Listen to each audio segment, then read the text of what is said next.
Student, मैं दीपक वर्मा आप सभी लोगों का अपने YouTube channel interactive physics by Deepak Verma में स्वागत करता हूं। कैसे हैं आप लोग? मैं उम्मीद करता हूं आप लोग बहुत अच्छे होंगे। आज थर्सडे है, जैसा कि मैं बता रहा हूं, मैं अपने वीडियो को ट्यूसडे, थर्सडे और संडे को लेके आता हूं। आज रे ऑप्टिक्स का लेक्चर नंबर 10 रहेगा और रे ऑप्टिक्स में आज हम कॉनकेव मिरर से इमेज फॉर्मेशन स्टडी करेंगे। और मैंने लास्ट लेक्चर में बता दिया था कि ऑब्जेक्ट की कंडीशन एग्जैक्टली पोजीशन कहाँ कहाँ पर हो सकती है।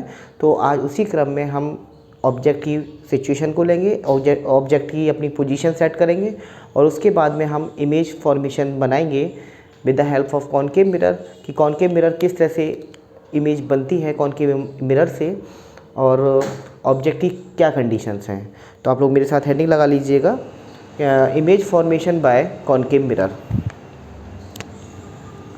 Image formation by concave mirror. मज़ा आने वाला है डेफिनेटली। और एक बात और बता दूं आप लोगों को, कुछ ट्रिक्स बताऊंगा आपको कि ज़िंदगी में आप कभी नहीं भूलोगे। ये मैं आपसे प्रॉमिस कर रहा हूँ। जो बच्चे जितने भी डल हैं, ठीक है, मेरे वीडियो नहीं देखे उन्होंने, फिर से देख सकते हैं। एक एक चीज़ बताते हुआ आ रहा हूँ, NCERT के अकॉर्डिंग चल रहा हूँ। और आज का जो टॉपिक है बहुत इंपॉर्टेंट है, रियल में मज़ा आने वाला है। अब बच्चों, कॉनकेव मिरर में मैंने बताया इमेज फॉर्मेशन, तो इमेज कब बनती है? जब ऑब्जेक्ट होगा, ऑब्जेक्ट की ही इमेज बनेगी। तो ऑब्जेक्ट की मैंने एग्जैक्टली पोजीशन बता दिया था कि अगर आपका सामने जब object, when object is kept with in focus, इसका मतलब क्या हुआ कि जब आपका ऑब्जेक्ट फोकस में है तब किस तरह से इमेज बनेगी और इमेज फॉर्मेशन किस तरह से रहेगा। तो बच्चों, आपके सामने ये कॉनकेव मिरर है, ये लीजिए। कॉनकेव मिरर में ये आपने पीछे कोटिंग किया एल्युमिनियम की या सिल्वर की, और मैंने A और B अक्सर बता रहा हूँ। इसका नाम क्या बताया था मैंने? अपर्चर। Very good. यदि मैं इस अपर्चर का सेंटर देखूँ या इस मिरर का सेंटर देखूँ तो ये पोल निकल के आता है P। अगर इस पॉइंट को बात करूँ मैं तो ये निकल के आता है फोकस F। और आगे बढ़ जाऊँ मैं, C सेंटर ऑफ कर्वेचर। और आपके सामने ये प्रिंसिपल एक्सिस है XY। अब बच्चों, बात हो रही है image formation by concave mirror की। तो कॉनकेव मिरर की ये पहली कंडीशन है कि इमेज कैसे फॉर्म होगी। ऑब्जेक्ट आपका कहाँ रखा हुआ है? With in focus. With in focus का मतलब ये हुआ कि ऑब्जेक्ट आपका विद इन फोकस, यानी पोल और फोकस के बीच में है। इसे विद इन फोकस बोल दीजिए या is kept between pole and focus, बात एक ही है। कोई भी चीज़ अगर फोकस के अंदर है या फोकस से आगे रखी हुई है, फोकस से आगे रखी हुई है, तो उसे विद इन फोकस ही बोलेंगे। अब मान लीजिए बच्चों, ऑब्जेक्ट को मैंने रिप्रेजेंट करने के लिए मैंने बताया था पॉइंट ऑब्जेक्ट, एक्सटेंडेड ऑब्जेक्ट। तो पॉइंट ऑब्जेक्ट के लिए छोटा एक डॉट लगाते थे और एक्सटेंडेड ऑब्जेक्ट के लिए हम एक एरो हेड बनाते थे पॉइंटिंग अपवर्ड। तो एक बड़ा सा एक ऑब्जेक्ट रखा हुआ है, सेम मार्कर, ये मार्कर रखा हुआ है मान लीजिए। अब ये मार्कर कहाँ रखा हुआ है? विद इन फोकस रखा हुआ है, यानी कि पोल और फोकस के बीच में रखा हुआ है। तो ये ऑब्जेक्ट हो गया। आप ऑब्जेक्ट को नहीं बनाएंगे, आपकी मार्कर बना रहे हैं, मार्कर का कैप बना रहे हैं, ये नीचे का बॉटम बना रहे हैं, नहीं, बनाने की ज़रूरत नहीं है बच्चों। आप केवल एक एरो दिखाइए, बस। ये एरो ये रिप्रेजेंट कर रहा है कि एक ऑब्जेक्ट है जो कि कैसा है? एक्सटेंडेड ऑब्जेक्ट है। मैं बता चुका हूँ एक्सटेंडेड ऑब्जेक्ट, पॉइंट ऑब्जेक्ट। तो ये कैसा ऑब्जेक्ट है? एक्सटेंडेड ऑब्जेक्ट है। अब इस एक्सटेंडेड ऑब्जेक्ट, अब बच्चों मुझे क्या बनाना है? इमेज फॉर्मेशन, ठीक है। अब इमेज कैसे फॉर्म होगी? इमेज फॉर्मेशन के लिए मैंने बताया 2 लाइट रे का मिलना बहुत ज़रूरी होता है और 2 लाइट रे की ही रिक्वायरमेंट होती है। तो बच्चों, मैंने पहली लाइट रे ली। अब एक ऑब्जेक्ट से कई सारी लाइट रे इंसिडेंट हो रही है, रिफ्लेक्ट हो रही है, इंसिडेंट हो रही है, रिफ्लेक्ट हो रही है। इनफाइनाइट लाइट रे इंसिडेंट होती है, इनफाइनाइट लाइट रे रिफ्लेक्ट होती हैं, ये भी आपको पता है। तो मान लीजिए उसमें से उन इनफाइनाइट में से मैं एक लाइट रे को लेता हूँ। लीजिए भैया, मैंने लाइट रे ली और इस लाइट रे ने ये प्रिंसिपल एक्सिस के पैरेलल में, यानी कि ऑब्जेक्ट से जो लाइट रे जा रही है वो प्रिंसिपल एक्सिस के पैरेलल में इंसिडेंट हो रही है। तो क्या होगा बच्चों? ये आपको पता है, जब कोई लाइट रे प्रिंसिपल एक्सिस के पैरेलल में जाती है और मिरर पे स्ट्राइक करती है तो हमेशा और हमेशा वो फोकस से होके रिफ्लेक्ट हो जाती है। ये देखिए, ये फोकस से होके रिफ्लेक्ट हो गई, यानी कि इसको थोड़ा सा आप लोग स्केल कंपास का यूज़ करके बनाइएगा तो थोड़ा अच्छा रहेगा। ये लीजिए, ओके, थोड़ा सा और क्लियर करते हैं, थोड़ा सा बड़ा बनाते हैं इसको।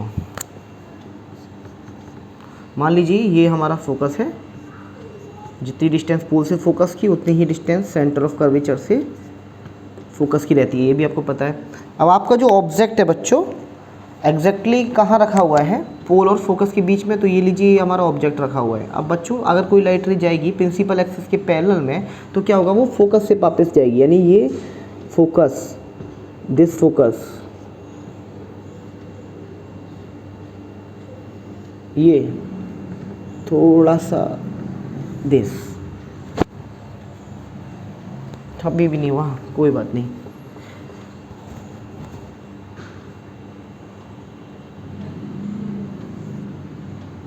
अब ठीक है, ये फोकस मान लीजिए, तो लगभग इतना ही हम यहाँ पे ले सकते हैं सेंटर ऑफ कर्वेचर। हाँ अब ठीक है, मान लीजिए ये ऑब्जेक्ट है हमारा ए बी को मैं अपर्चर बोल चुका हूँ, चलिए ए डैश, या अपर्चर को मैं बोलूँ एम और एन, तो ए बी को मैं बोल सकता हूँ ऑब्जेक्ट है। अपर्चर का नाम दे दीजिए थोड़ी देर के लिए एम एन है। तो ए बी ऑब्जेक्ट से जब ये लाइट रे इंसिडेंट होगी, मान लीजिए ए से कोई भी लाइट रे है और ये इस ए डैश पॉइंट पर आके स्ट्राइक करती है, तो स्ट्राइक करने के बाद में क्या होगा, रिफ्लेक्शन होगा। और रिफ्लेक्शन कैसे होगा, कहाँ से पास होगा, वो रिफ्लेक्टेड लाइट रे कहाँ से पास होगी, फोकस से पास होगी। ओके, तो अभी तो बच्चों यहाँ पर ये एक लाइट रे हुई, देखिए ये फर्स्ट लाइट रे का इंसिडेंट हो गया, ये फर्स्ट लाइट रे का रिफ्लेक्शन हो गया। अब हमने बताया था इमेज बनाने के लिए 2 लाइट रे की ज़रूरत होती है, तो सेकेंड लाइट रे कहाँ से लाएंगे हम, सेकेंड लाइट रे हम वहीं से लाएंगे जहाँ से हमने रूल बनाए हैं।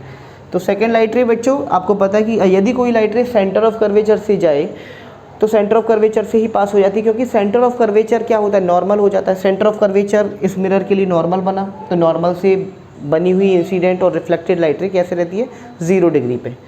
तो कहने का मतलब ये है, यदि कोई लाइट रे, ये लीजिए भैया, सेंटर ऑफ कर्वेचर से पास हो रही है, बस और इसे आप हाईलाइट कर लीजिए, इन डॉट्स को मिला दीजिए, ये लीजिए, सेंटर ऑफ कर्वेचर से अगर कोई लाइट रे जा रही है तो वो सेंटर ऑफ कर्वेचर पे ही वापस लौट आएगी। और ये हो गया लाइट रे नंबर 2, सेकेंड लाइट रे का इंसिडेंस और सेकेंड लाइट रे का रिफ्लेक्शन। कहने का मतलब ये है, एक मिनट, लेकिन हमने ऑब्जेक्ट ये लिया है ना, थोड़ा इसको और इस तरह से बनाइएगा, अब जाके ज़्यादा क्लियर होगा।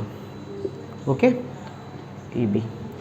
अब कहने का मतलब ये था कि यदि कोई लाइट रे सेंटर ऑफ कर्वेचर से पास हो रही है तो वो सेंटर ऑफ कर्वेचर से ही रिफ्लेक्ट होगी। तो बच्चों यहाँ पर मेरे सामने 2 लाइट रे हैं और इमेज वहीं बनती है जहाँ पर दोनों लाइट रे मीट हो जाए। तो यदि आपका ऑब्जेक्ट फोकस के अंदर रखा हुआ है, या बोलें पोल और फोकस के बीच में रखा हुआ है, तो लेफ़्ट हैंड साइड में, आप अपनी वीडियो में देख रहे होंगे या आप बना के देखिएगा, लेफ़्ट हैंड साइड में इमेज ये लाइट रे का मिल पाना असंभव है, इम्पॉसिबल, कभी नहीं मिलेंगी। देखो मिला के देखो, लो भैया ये बढ़ाओ, आगे बढ़ाओ, नहीं मिलेगी, नहीं मिलेगी, नहीं मिलेगी, नहीं मिलेगी। हाँ, लेकिन इनको अगर बैकवर्ड पीछे की ओर हटाओगे, हमेशा और हमेशा लाइट रे मीट हो जाएगी। अब देखिए कैसे, इस वाली लाइट रे फर्स्ट वाली को थोड़ा सा पीछे हटाया, सेकेंड वाली को और पीछे हटाया, हटाया हटाया हटाया हटाया, और ये लीजिए लगभग यहाँ पर आके दोनों लाइट रे मिल जाएंगी। हम ये मानेंगे और हमें ऐसा लगेगा कि लाइट रे इस पॉइंट से रिफ्लेक्ट हो रही है भैया, है ना। अब अगर हम एक सीधी लाइन, जैसे ये ए बी ऑब्जेक्ट था, एज इट इज़ बना दें, ये लीजिए, तो इसको हम बोलेंगे A double dash B double dash. तो ए डबल डैश और बी डबल डैश, मैंने यहाँ ए डैश ले लिया इसलिए ए डबल डैश लिया है। तो A double dash B double dash क्या है, इस ऑब्जेक्ट की इमेज है, इस ऑब्जेक्ट की इमेज है। सारी की सारी मैंने डॉटेड से दिखाया, मैंने कहा ना बैकवर्ड चलेंगे, सारी चीज़ डॉट से दिखाइएगा आप। यहाँ थोड़ा सा मुझे इनकन्वीनियंट लग रहा था इसीलिए मैंने डॉट दिखा दिया था। यहाँ पे कोई ऐसा इशू नहीं है, यहाँ पे कभी लाइट रे नहीं मिलेंगी आपके लेफ्ट हैंड साइड में, लेकिन राइट हैंड साइड में वो लाइट रे जरूर मीट करेंगी, 100% मीट करेंगी यदि आप उनको बैकवर्ड हटाएंगे। तो इससे क्या निकल के आया, इससे 3 चीज़ निकल के आई बच्चों। पहली चीज़ ये निकल के आई है कि इमेज आपकी कैसी बन रही है। आपके सामने ऑब्जेक्ट ए बी रखा हुआ था, ऑब्जेक्ट ए बी की जो इमेज बनी है वो इमेज कैसी है, image is virtual. Okay, virtual image बन रही है। भाई रियल होती तो रियलिटी में मिल जाती वो लाइट रे, नहीं मिल रही है तो इमेज कैसी बन गई, वर्चुअल। वर्चुअल है और कैसी है, सीधी सीधी है, यानी कि हम बोलेंगे, हम इसे कैसे बोलेंगे, इरेक्ट। प्रिंसिपल एक्सिस से ऊपर कोई भी चीज़ है वो सीधी सीधी बन रही है, यानी कि कैसी है, इरेक्ट है। तो पहले पॉइंट को आप हाईलाइट कर लीजिए कि इमेज कैसी बन रही है आपके सामने, virtual and erect. Second things अगर मैं बात करूं कि इमेज कहाँ बन रही है, image formation is behind the mirror. बच्चों मिरर के पीछे बन रही है, कॉनकेव मिरर के पीछे बन रही है, आगे नहीं बन रही है, तो बिहाइंड द मिरर बन रही है। ठीक है, क्यों बन रही है पीछे, बिहाइंड द मिरर क्यों बन रही है, क्योंकि भैया लाइट रे आगे तो मिल नहीं रही, पीछे जाके मिल सकती है, डॉटेड डॉटेड को अगर पीछे हटाओगे तो। थर्ड पॉइंट पे अगर हम बात करेंगे, इमेज कैसी बन रही है आपकी, मैग्नीफाइड। इमेज कैसी है बच्चों, मैग्नीफाइड। इसका मीन क्या हुआ कि भैया येलो ऑब्जेक्ट आपका इतू सा है तो आपका उसकी इमेज इतू सी है इमेज ऑब्जेक्ट आपका इतू सा है तो ये इमेज उसकी और ज़्यादा है, डबल ट्रिपल जो भी है, मैग्नीफाइड है, मतलब बड़े होके दिखाई दे रही है। जैसे मैं अगर आप लोगों से बात करूँ, आप लोग जस्ट लाइक का मेकअप बॉक्स है, आप देखते होंगे कॉनकेव मिरर में, आप थोड़ा और पास आके देखिए, यानी कि उसके फोकस के अंदर आके देखिए। ठीक है, उसका कहीं मिरर का फोकस होगा, वहाँ से अंदर आके देखेंगे, आपको क्या लगेगा, आपका फेस बड़ा दिखाई दे रहा है। डॉक्टर्स जो हैं, स्पेशली मैं बात करूँ डेंटिस्ट की, टीथ वगैरह देखेंगे, वो कौन सा मिरर यूज़ करेंगे, कॉनकेव मिरर यूज़ करेंगे। और कॉनकेव मिरर में उसी पोजीशन पर रखते हैं फोकस के अंदर। फोकस एकमात्र यही पोजीशन बनती है जब आपकी जो इमेज है वो वर्चुअल और इरेक्ट बनती है। बच्चों यहाँ से एक कंसेप्ट, ये बात याद रख लेना आप लोग, एक निकलता है जो कि सबसे ज़्यादा इम्पोर्टेंट है कि अगर आपके सामने इमेज वर्चुअल बन रही है तो डेफिनेटली 100% आप नोट कर लीजिए, इमेज हमेशा और हमेशा इरेक्ट बनेगी, बिल्कुल सीधी सीधी बनेगी, जैसे आप हैं वैसे ही दिखाई देंगे। यदि आप पोल और फोकस के बीच में हैं, फोकस से दूर जा रहे हैं, रियल बनेगी इमेज, वो आगे आने वाले लेक्चर में पता चलेगा आपको। अगर आप पोल और फोकस के बीच में हैं, आपकी इमेज हमेशा और हमेशा वर्चुअल बनेगी। और कैसी बनेगी, बिल्कुल सीधी सीधी सीधी, ऐसे खड़े हो तो आप ऐसे ही दिखाई दोगे। और कैसे दिखाई दोगे, मैग्नीफाइड, थोड़े बड़े होके दिखाई दोगे। ठीक है, आप लोग कॉनकेव मिरर के सामने आइएगा, मान लो मैंने बात की डेंटिस्ट का मिरर देखिए, ठीक है, या फिर जो मेकअप बॉक्स होता है उसमें जो मिरर लगा रहता है, तो आप क्या करेंगे, आप उसकी फोकस पर देखिए, आपका चेहरा, फेस आपका बहुत बड़ा दिखाई देगा, यानी मैग्नीफाइड, इट इज़ मैग्नीफाइड, यानी आपको कैसा दिखाई दे रहा है, मैग्नीफाइड दिखाई दे रहा है। इमेज वर्चुअल है और इरेक्ट है, और हमेशा बिहाइंड द मिरर ही बनेगी, मिरर के पीछे ही बनेगी वो इमेज। तो बच्चों ये था आपका पहला केस जिसमें ऑब्जेक्ट को मैंने पोल और फोकस के बीच में रखा था। बाकी के 5 केस आगे आने वाले लेक्चरों में डिस्कस करेंगे। मैं एक बार इसका फिर से रिवाइज़ करा दूँ कि बॉडी हमारी या ऑब्जेक्ट हमारा पोल और फोकस के बीच में था। पहला केस यही था कि ऑब्जेक्ट आपका विद इन फोकस हो या पोल और फोकस के बीच में हो, बात एक ही है।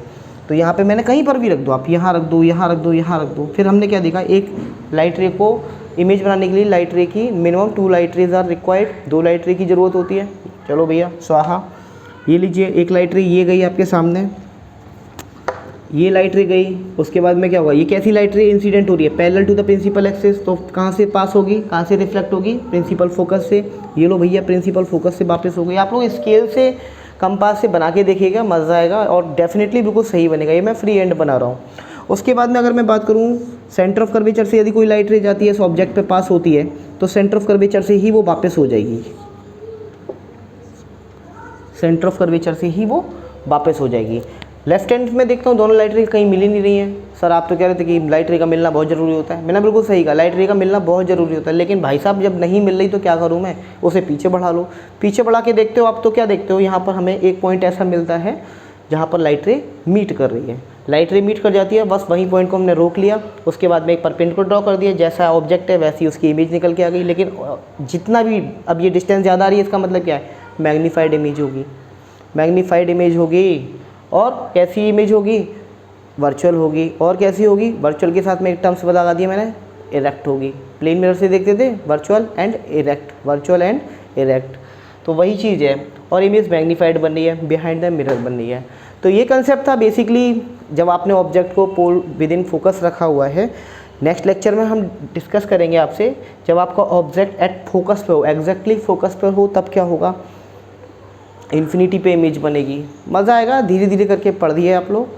और जिन बच्चों ने अभी तक सब्सक्राइब नहीं किया है मेरे चैनल को, वो मेरे चैनल को सब्सक्राइब कर लें। और बच्चों जल्दी ही मैं, जैसा कि आप लोगों की रिक्वायरमेंट थी, आप लोगों की बहुत ज़्यादा कमेंट्स आ रहे हैं कि सर क्लास 12 का भी स्टार्ट करा दीजिए, तो देखो स्टार्ट कराऊंगा मैं जल्दी से जल्दी। क्लास 12 के भी लेक्चर्स में आप लोगों के सामने लेके आऊँगा। Thank you very much.